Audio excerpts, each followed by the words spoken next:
One of the most overlooked yet powerful things a man desires in his dream woman is emotional safety. Now, when I say emotional safety, I'm not talking about being a doormat or never challenging him. I'm talking about creating a space where he feels he can show up as himself without judgment, without fear, and without constantly having to prove his worth. See, men may not always articulate this, but deep down, they are terrified of emotional rejection.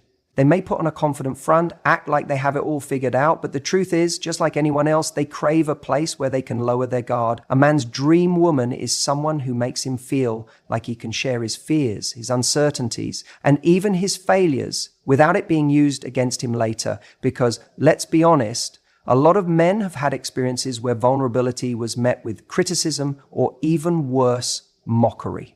And when that happens enough times, they shut down, they retreat, they become emotionally distant, not because they don't feel, but because they don't feel safe to express. Now, here's what's important to understand. Creating emotional safety doesn't mean agreeing with everything he says or letting him get away with things. It means allowing him to express himself without immediate punishment. It's about giving him the space to work through his emotions without labeling him as weak or incapable. If a man admits to struggling with something, the last thing he wants to hear is, "Why are you acting like this? Just get over it." What he needs in that moment is the reassurance that his feelings matter, that he's not being seen as less of a man for opening up.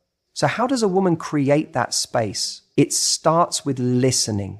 Not listening to respond, not listening to fix, but listening to understand. There's nothing more powerful than when a man feels like his words carry weight with you. That doesn't mean you have to coddle him or sugarcoat the truth, but it does mean acknowledging what he's sharing before rushing in with a solution. Sometimes he doesn't need a solution. He just needs to be heard. Imagine a moment where he opens up about something that's been weighing on him, maybe a challenge at work, or a personal insecurity. If your instinct is to immediately correct him or tell him how he should be handling it better, what you've done